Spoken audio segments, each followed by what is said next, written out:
Salam əziz şagirdlər və fizikanı öyrənmək istəyənlər. Bugünkü dərsimizdə biz sizinlə 7-ci sinif fizika dərsliyindən olan maqnit sahəsi mövzusu ilə tanış olacaq. Gəlin başlayaq. Birinci slaytda deyilir ki, maqnit kompas ətrafında hərəkət etdikdə kompasın əqrəbi də hərəkət edir. Maqnit əqrəbə toxunmadığı halda ona əqrəbə təsiri nə vasitəsilə ötürülür? Biz dedik ki, maqnit və maqnitlənən cisimlər arasında maqnit sahəsi mövcuddur. Ona görə də bu təsir maqnit sahəsi vasitəsilə ötürülür. Biz onu adi halda gözlə görə bilmirik. Yalnız müəyyən təsirlər nəticəsində müəyyən edə bilirik. Sükunətdə olan yüklərin yaratdığı sahə elektrik sahəsidir. Biz bunu əvvəlki dərslərdə keçmişdik. Elektrik yüklü cisimlər arasında elektrik sahəsi olur. Və biz bunu maqnitlənən cisimlər arasında, maqnitlə və maqnitlənən cisimlər arasında maqnit sahəsi mövcuddur. Biz maqnit sahəsini həmişə maqnitlərin ətrafında müşahidə etmək mümkündür, lakin biz bunu adi gözlə görə bilməliyik. Maqnit sahəsi bütün maqnitlər və maqnitlənən cisimlər arasında yaranır. Düz maqnitin uclarının yaxınlığında çox, orta hissəsində isə az miqdarda dəmir tozu toplanır. Biz əgər hər hansı bir maqnitin üzərindən dəmir tozlarını töksək, biz bunu görə bilərik. Bu onu göstərir ki, maqnitin bəzi hissələrində maqnit sahəsi daha güclüdür. Yəni onun kənar hissələrində əgər maqnit sahəsi güclüdürsə, bu hissələrə maqnitin qütbləri adlandırırlar. Maqnitin əsasən iki qütbü var, şimal və cənub. Şimal N hərfi ilə, NOS sözünə baş hərfidir. S isə söz cənub qütbünün hərfi kimi hesab olunur. Biz adətən şimal qütbünü mavi rəngdə, cənub qütbünü isə qırmızı rəngdə işarələyirik. Sabit maqnit hansı xassələrə malikdir? Sabit maqnitlər dedik ki, onlar maqnitlər tərəfindən cəzb olunur və öz maqnitlənmə xüsusiyyətini uzun müddət saxlayırlar. Maddənin maqnit təsiri qüvvətli olan yerləri onun qütbləri adlanır. Və biz görə bilirik ki, maqnitin hansı hissəsində cəzb etmə daha böyükdürsə, burada onun qütbləri meydana çıxır. Bu hissədə artıq maqnitlənmə xüsusiyyəti daha böyükdür. Maqnitlər istifadə məqsədinə görə müxtəlif formada və ölçüdə ola bilər. Düz maqnit, nal şəkilli maqnit, halqa şəkilli şəkildə də görürsünüz. Bizdə burada fəaliyyət hissəsində deyilir ki, iki maqnit götürün və bu maqnitlər arasında aşağıdakı sualları cavablandırın. Bizə deyilir ki, eyni adlı qütblər arasında hansı qarşılıqlı təsir var? Eyni adlı qütblər arasında biz bilirik ki, itələmə qarşılıqlı təsiri vardır. Tək qütbü olan maqnit mövcud deyil. Maqniti əgər biz iki hissəyə bölsək, təkcə şimal və təkcə cənub qütbü olan iki maqnit deyil, həm şimal, həm də cənub qütbü olan iki dənə kiçik maqnit əldə edərik. Yəni maqnitin iki qütbü mövcuddur, şimal və cənub. Hər bir maqnitdə bu mümkündür. Şimal adətən göy rənginə, cənub isə qırmızı rənginə olur. Qarşılıqlı təsirdə olan maqnitlərin eyni adlı qütbləri bir-birini itələyir, müxtəlif adlı qütbləri isə bir-birini cəzb edir. Yer kürəsində sabit maqnit kimi baxmaq olar. Onun maqnit sahəsinin cənub qütbü coğrafi şimal qütbünü, şimal qütbü isə coğrafi cənub qütbünün yaxınlığında yerləşir. Maqnit sahəsi həm cazibə, həm də itələmə xarakterlidir. Eyni adlı qütblər bir-birini itələyir, müxtəlif adlı qütblər bir-birini cəzb edir. Şəkildə də görürsünüz. Həmçinin burada da görə bilərsiniz. Gəlin belə bir fəaliyyəti yerinə yetirək. Şəkildə bizə iki dənə maqnit verilmişdi. Soruşulur ki, eyni adlı qütblər arasında hansı qarşılıqlı təsir var?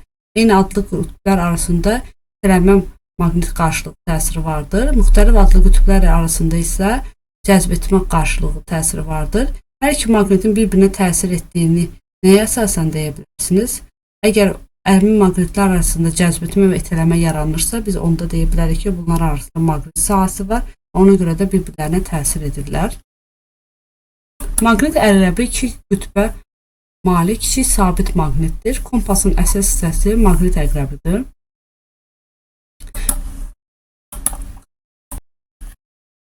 Sualda deyilir ki, nə üçün istiqaməti təyin edərkən kompasın yaxınlığında sabit maqnit olmalıdır? Çünki sabit maqnitin maqnit sahəsi yerin maqnit sahəsinin daha güclü olduğundan kompasın əqrəbinə daha böyük qüvvə təsir edərək şimal qütbündən fərqli istiqaməti göstərməsinə səbəb olar. Sabit maqnitli uzaqlaşdıqda isə kompasın əqrəbinə təkcə yerin maqnit sahəsi təsir edir. Ona görə də o düzgün istiqaməti, yəni şimal istiqamətinə doğru yönələ bilir. Düz maqnit sahəsində maqnit əqrəblərinin aldıqları vəziyyətə baxırsınız və hansı qanun uyğunluq müşahidə etdiniz və bu istiqamət haqqında nə kimi fərziyə irəli sürə bilirik. Ümumiyyətlə, maqnit sahəsinin qüvvə xarakteristikası maqnit induksiyasıdır. O, B hərfi ilə işarə olunur, vektorial kəmiyyətdir. Və onun BCD vahidi Tesladır. Maqnitin qütbləri yaxınlığında maqnit induksiya vektoru daha böyük olur və ona görə də maqnit induksiya maqnit sahəsinin qüvvə xətlərinə həmişə toxunan istiqamətdə yönəlir. Onun istiqamətini kompasın köməyi ilə də müəyyən edirik. Əgər biz kompasın əqrəbini yaxınlaşdırsaq, bu zaman şimal qütbünün yönəldiyi istiqamət həmin nöqtədə maqnit induksiyasının istiqaməti də üst-üstə düşür.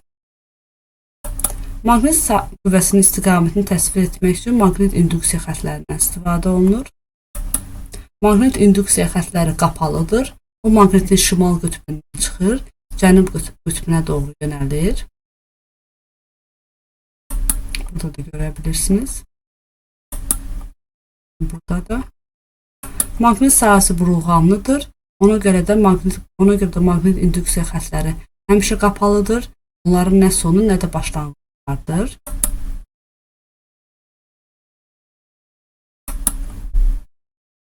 Yaxın şəkildə də görürsünüz. Maqnit sahəsi maqnit qütblərində daha qüvvətlidir. Maqnit induksiya xətlərinin sıx olduğu yerdə maqnit sahəsi güclüdür. Əksinə, induksiya xətlərinin seyrək olduğu yerdə isə maqnit sahəsi zəifdir. Maqnit induksiya xətləri heç vaxt bir-biri ilə kəsişmir. Bu nöqtə neytral nöqtə sayılır. Yəni, burada maqnit sahəsi mövcud deyil.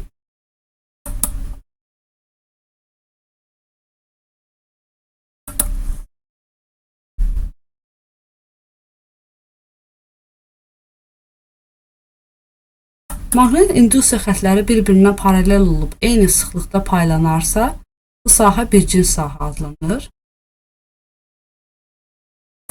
Düz maqnitin maqnit sahəsinə dəmir tozlarını təsir edərək onların maqnit ətrafında simmetrik yerləşən əyri xətlər boyunca düzülməsinə səbəb olur. Kompasın düz maqniti ətrafında gəzdirdikdə onun əqrəbinin istiqaməti tozların düzüldüyü əyri xətlər boyunca dəyişdiyini müşahidə edirik. Maqnit sahəsi elektrik sahəsi kimi qüvvə xətləri ilə təsvir olunur və maqnit ətrafında dəmir tozlarının düzləndiyi xətlər də maqnit sahəsinin qüvvə xətləridir. Maqnit induksiya xətlərinin əyani təsviri maqnit spektri adlanır. Belə bir fəaliyyət verilir ki, siz bir şüşə götürürsünüz, şüşənin altına maqniti qoyursunuz. Daha sonra siz hər hansı bir dəmir tozluğunu həmin şüşənin üzərinə tökdünüz və bu şüşənin üzərinə tökdüyünüz zaman bizdən soruşulur ki, lövhəni nə üçün sirkələmək lazımdır? Lövhəni ona görə sirkələyirik ki, dəmir tozları ilə lövhə arasında sürtünmə qüvvəsi itsin, yəni sürtünmə qüvvəsi bir anlıq yox olsun və o çünki sirkələyən zaman dəmir tozluqları yuxarıya doğru qalxır və nəticədə maqnit sahəsinin təsiri nəticəsində o düzgün formada formalaşır və yəni maqnit xətlərinin formasını ala bilir. Lövhəni sirkələdikdən sonra dəmir tozları nəyin təsiri ilə nizamlı formada düzülür? Təbii ki, maqnit sahəsinin təsiri ilə bu nizamlı formada düzülür. Kompası sabit maqnitin ətrafında gəzdirdikdə onun əqrəbinin göstərdiyi istiqamət necə dəyişdi? Biz görə bilərik ki, həmin istiqamət adətən həmin xətlərə paralel toxunan istiqamətdə yönəlir. Yəni biz həmin xətlərə toxunan istiqamətində görə bilərik ki, kompasın əqrəbi o həmin istiqamətdə yönəlir. Alınan maqnit spektrləri arasında nə kimi fərq müşahidə etdiniz? Baxın, biz burada əgər biz həm düz maqnit götürə bilərik, həm də nal şəkli maqnit götürə bilərik və görə bilərik ki, maqnit sahəsində qütblər olan yerdə maqnit sahəsi daha güclüdür. Çünki dəmir tozcuqları daha sıx yerləşmişdilər. Amma qütblərin olmadığı yerlərdə isə maqnit sahəsi daha seyrəkdir. Çünki dəmir tozcuqları isə yəni zəifdir maqnit sahəsi. Buna səbəb isə dəmir tozcuqlarının daha seyrək yerləşməsidir. Fəaliyyət zamanı biz müəyyən etdik ki, maqnit sahəsinin qüvvə xəttlərini müstəvi üzərində əldə etdik. Maqnit sahəsi elektrik sahəsi kimi fəzada mövcud olur. Ortasında maqnit üçün boşluq, içində isə dəmir tozları olan maye qarışığı olan cihazın köməyi ilə maqnit sahəsinin fəza təsvirini də əldə etmək mümkündür. Görə bilirsiniz, maqnit sahəsinin burada qüvvə xəttləri asanlıqla görünür. Yerin cəhətlərini təyin etmək üçün kompasdan istifadə olunur. Həmçinin kompasın köməyi ilə maqnit qütblərini də müəyyənləşdirmək olur. Kompasda maqnit əqrəbi yerin maqnit qütblərini göstərir. Kompasda yerdə əqrəbinin meyli göstərir ki, planetimiz maqnit xassəsinə malikdir və onun ətrafında güclü maqnit sahəsi yaradır. Baxın, yerin maqnit sahəsi.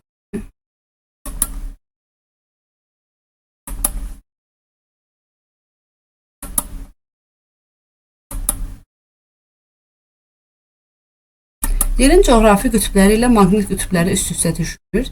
Yəni, yerin maqnit şimal qütbü olan yerdə, coğrafi cənub qütbünün yaxınlığında, maqnitin cənub qütbü isə coğrafi şimal qütbünün yaxınlığında yerləşir.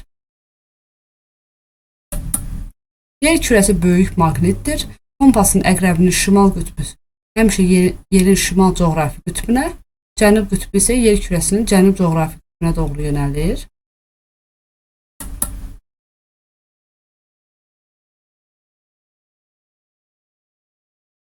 Yerin maqnit sahəsinin oxu ilə yerin coğrafi oxu arasında 15 dərəcə uzaq mövcuddur. Yer kürəsinin maqnit sahəsi onun maqnitosferi Van Allen adlandırılır.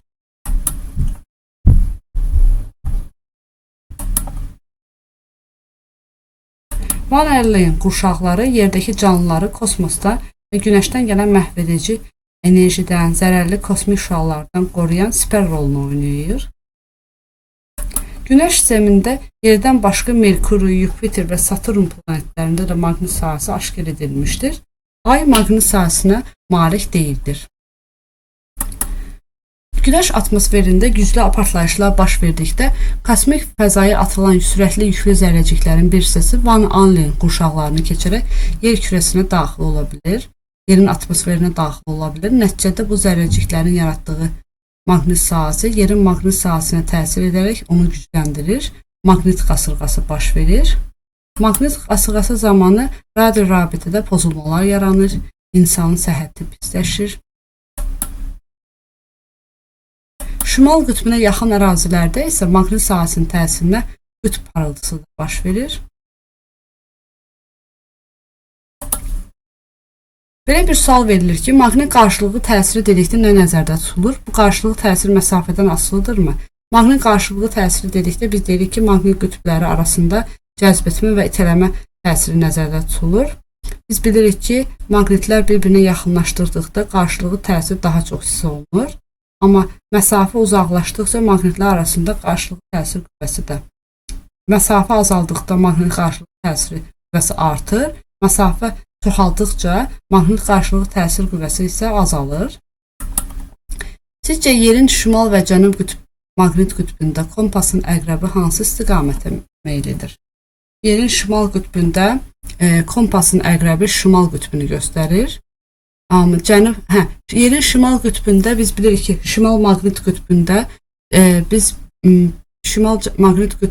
onda kompasın əqrəbi cənub istiqamətinə yönələr. Cənub tərəfdə olar, amma cənub maqnit qütbündə kompasın şimal qütbünü göstərər. Öyrəndiklərinizi tətbiq edin. Şəkildəki sxemdə qüvvə xəttlərinin çəkilməsində qütblərin şərti işarələrinin yazılmasında yanlışlığa yol verilib. Həmin yanlışlıqları müəyyən edin, düzgün sxemi dəftərinizə çəkin, sxemin üzərində 3 fərqli nöqtədə induksiya vektorunun istiqamətini göstərin. Biz burada çəkmiş olsaq, əslində istiqamət yanlışdır. Gəlin üzərində qeyd edək. Yəni şimaldan Həmçinin şərti işarələ. Bizdə əslində bu hissəsində n olmalı idi, bu tərəfdə s olmalı idi. Ona görə də qüvvə xətlərinin istiqaməti belə deyil.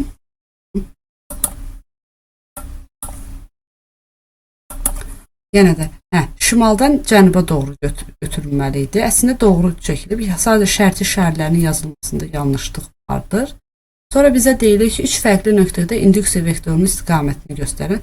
Hər hansı bir nöqtədə götürsə, induksiya vektorunun istiqaməti də demişdik ki, həmin xətlərə toxunan istiqamətində yönəlməlidir.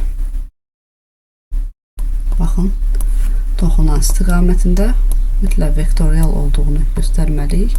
Həmçinin burada da biz göstərək ki, toxunan istiqamətdə yönəlir. Digər tapşırığa baxaq. Nə üçün bir-birinə yaxınlaşdırılan iki sabit maqnit arasında yalnız itələmə və yalnız cəzb etmə qüvvəsi mövcud ola bilməz? Çünki bilirik ki, maqnitin iki qütbü var və ona görə də yaxınlaşdırılan zaman həm orada cazibə qüvvəsi baxımından həm itələmə, həm də cəzb etmə qüvvəsi yarana bilər. Çünki maqnitlər bilirik, eyni işarəli qütblər bir-birini cəzb itələyir, müxtəlif adlı qütblər isə bir-birini cəzb edir. Nal şəkli maqnitin qolları arasında kompasın əqrəbi necə səmləşər? Burada isə bizdə düzgün cavab D variantı olacaq. Çünki müxtəlif adlı qütblər bir-birini cəzb edir. Maqnit sahəsinin mövcud olduğunu necə bilmək olar? Maqnit sahəsinin mövcud olduğunu ya həmin sahəyə kompas gətirməklə müəyyən edə bilərik. Həmçinin əsasən kompasın sayəsində müəyyən etmək olar. Əgər kompasın əqrəbi meyillidirsə, onu göstərir ki, həmin yerdə maqnit sahəsi mövcuddur. Maqnit qütbləri arasında hansı qarşılıqlı təsirlər var? Maqnit sahəsi qütbləri arasında cəzb etmə və itələmə qarşılıqlı təsiri mövcuddur. Qüvvə xətlərinin köməyi ilə nə təsvir olunur? Qüvvə xətlərinin köməyi ilə maqnit sahəsini biz əyani şəkildə göstərə bilərik. Şəkildəki maqnitlər bir-birini cəzb edir. A cənub qütbü olarsa, tutalım ki, bizdə A cənub, N, BCD qütbləri nədir? Təbii ki, A cənubdursa, B şimal olacaq. Bizdə A-nı cənub qütbü verir. A cənub qütbüdürsə, biz A-nı S yazarıq. B-ni isə şimal N yazarıq. Biz şəkildə görürük ki, AB və CD maqnitləri bir-birinə cəzb edibsə, onda bunlar müxtəlif adlı qütblərdir. Şəkildə yazarıq. Aşağıdakı hallarda həmin maqnitlər arasında hansı qarşılıqlı təsir var? Əgər biz qütbləri bu şəkildə qeyd etdiksə,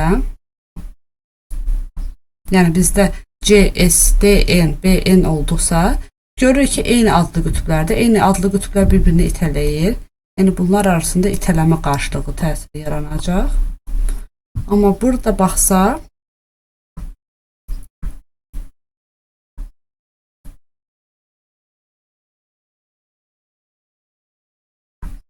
yazsaq, yəni B-ni yeni N, A-ni yeni S, B-ni yeni S, N. Yəni burada da görə bilərik ki, itələmə qarşılıqlı təsiri yaranır. Çünki eyni işarəli qütblərdir. Şəkildəki kompasın yaxınlığına maqnit gətirdikdə onun əqrəbinin vəziyyəti dəyişdi. Bu hadisənin səbəbini izah edin. Çünki biz bilirik ki, maqnit özündə maqnit sahəsi yaranır və maqnit sahəsi yaratdığına görə maqnitlə həmin kompasın da əqrəbi maqnitlənən cisimdir və bunlar arasında maqnit qarşılığı təsiri mövcud olur. Müxtəlif adlı qütblər cəzb etdiyinə görə şimal qütbünün yanında cənub maqnit qütbü yerləşəcək. Kompasın əqrəbi həmişə şimal istiqamətini göstərir. Bu müşahidəyə əsasən yer və kompasın əqrəbinə dair hansı nəticəyə gəlmək olar? Onu göstərir ki, biz həmişə yerin cənub maqnit qütbünə doğru hərəkət edirik. Bu nədir? Şimal istiqamət. Kompasın həmişə şimal istiqamət.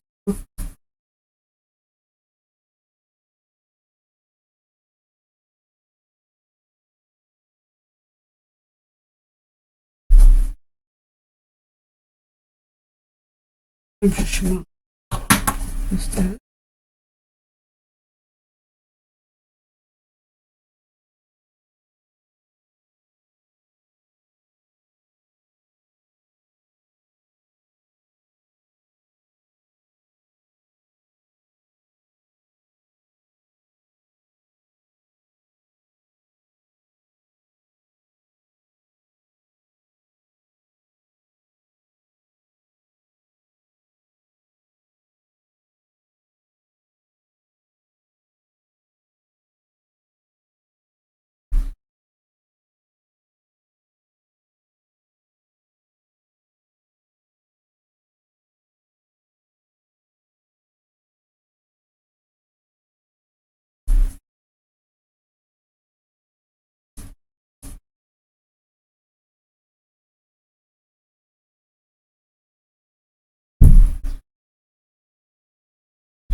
Öyrəndiklərdə tətbiq edin.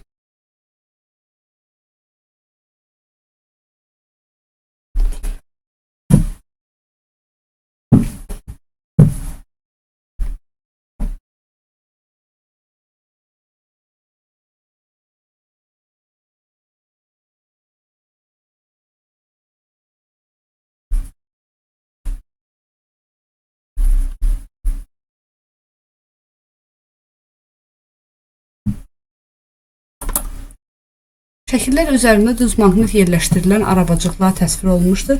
Hansı arabacıqlar itilənər, hansılar cəzb olunar? Birinci halda arabacıqlar cəzb olunacaq. Çünki müxtəlif adlı qütblər bir-birini cəzb edir. İkinci halda isə eyni adlı qütblər bir-birini itilədiyindən onlar bir-birindən itilənəcək.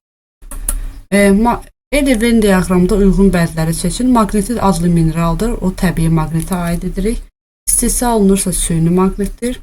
Şimal və cənub qütbləri varsa hər ikisinə aiddir. Düzgün forması yoxdursa təbii maqnit. Maqneti cisimləri cəzb edir. O da 5 ortaya daxil edir. Bir qütblü maqnit almaq mümkündürmü? Biz dedik axı, bir qütblü maqnit yoxdur. Hər hansı bir maqniti biz 2 hissəyə bölsək, yenə də orada şimal və cənub maqnit qütbləri yaranır. Maqnitin qütbləri məlum olmadıqda onları necə təyin etmək olar? Hər hansı bir maqnit qütbləri məlum olan bir maqnitə yaxınlaşdırsaq, biz onlar arasında yaranan itələmə və cəzb etmə qarşılığı təsirinə əsasən həmin maqnitin qütblərini təyin edə bilərik.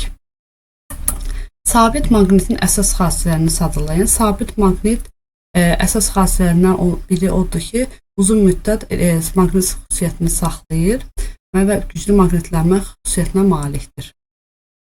Şəkildə təsvir olunan maqnit dövrəsində naməlum maqnitin qütblərini təyin edin. Burada S N olacaq, çünki müxtəlif adlı qütblər bir-birini cəzb edir. Dəmir çubuğun maqnitləndirdiyini necə təyin etmək olar? İpək sapla, kompasla, şüşə çubuqla, yoxsa dəmir tozu ilə? Təbii ki, dəmir tozu ilə təyin etmək olar maqnitləndiyini. Dəmir çubuğun maqnitləndiyini biz təbii kompasla müəyyən edə bilərik. Əgər kompasın əqrəbi meyl edirsə, demək dəmir çubuq maqnitlənmişdir. Maqnit əqrəb düz maqnitin yaxınlığına gətirdikdə o şəkildəki vəziyyət alır. Düz maqnitin qütblərini təyin edin. S və N olacaq. Çünki müxtəlif adlı qütblər bir-birini cəzb edir. Maqnitlərin müxtəlif adlı və eyni adlı qütbləri bir-biri ilə hansı qarşılığı təsirdədir? Burada bilirik ki, eyni adlı qütblər bir-birini itələyir, müxtəlif adlı qütblər isə bir-birini cəzb edir.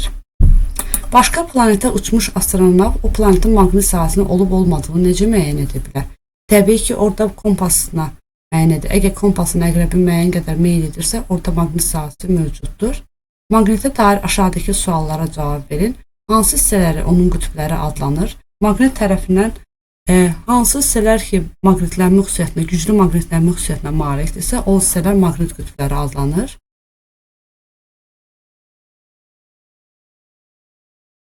Neçə qütbü var? 2 qütbü var, şimal və cənub qütbü. Müxtəlif adlı qütblər arasında hansı qarşılıqlı təsir var? Müxtəlif adlı qütblər arasında cəzb etmə qarşılıqlı təsir var. Sahənin qüvvə xətləri nəyi bildirir? Sahənin qüvvə xətləri maqnit sahəsini əyani şəkildə təsvir etmək üçün istifadə olunur. Maqnitdən uzaqlaşdıqca maqnit induksiyasının ədədi qiyməti necə dəyişir? Maqnitdən uzaqlaşdıqca biz bilirik ki, maqnit sahəsi zəifləyir. Buna görə də onun ədədi qiyməti azalır. Aşağıda düz maqnit və kompasın əqrəbi sxematik təsvir olunub. Həmin sxemi dəftərinizə çəkin və verilmiş ardıcılıqla təyin edin. Maqnitin qütblərini müəyyən edib yazın. Maqnitin qütbləri burada S və N olacaq. Maqniti uyğun rənglərlə rəngləyin. Təbii ki, biz S-i rəngləsək, biz qırmızı rənglə rəngləmiş olarıq. Tutalım ki, rəngləyək. S tərəfini qırmızı rənglə, N tərəfini isə mavi rənglə. Bu şəkildə təyin edərdik. Bizdən soruşulur. Maqnit sahəsinin qüvvə xətlərini çəkin. Maqnit sahəsinin qüvvə xətlərini çəkərkən biz şimaldan cənuba doğru yönələcəyik. Yəni, bu şəkildə qapalı xətlərdir.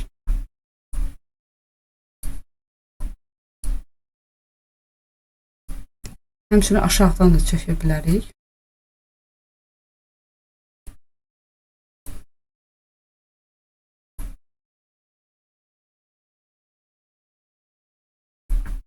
Bizdən soruşur 3 fərqli nöqtədə maqnit induksiyasının istiqamətini göstərin. Maqnit induksiyası xətlərə toxunan istiqamətdə yönəldir. Bu şəkildə göstərə bilərik. Bu şəkildə göstərə bilərik. Həmçinin bu şəkildə göstərə bilərik. Burada B maqnit induksiya vektoru xətlərə toxunan istiqamətdə yönəlir.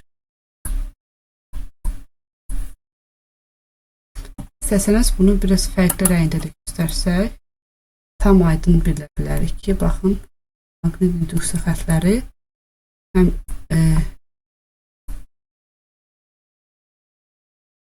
qüvvə xətlərinə həmişə toxunan istiqamətdə olacaq. Deməli, biz bu dərsimizdə sizinlə maqnit sahəsində tanış olduq. Bildik ki, maqnit sahəsində maqnit qarşılıqlı təsiri mövcuddur. Bütün maqnitlər arasında, həmçinin maqnitlənən cisimlər arasında maqnit sahəsi mövcuddur. Bu maqnit sahəsi həm cəzb etmə, həm itirəmə xarakterlidir. Və biz bu mövzuya aid bəzi tapşırıqlara baxdıq. Dərsimiz bu qədər. Gələn dərslərə qədər sağ olun.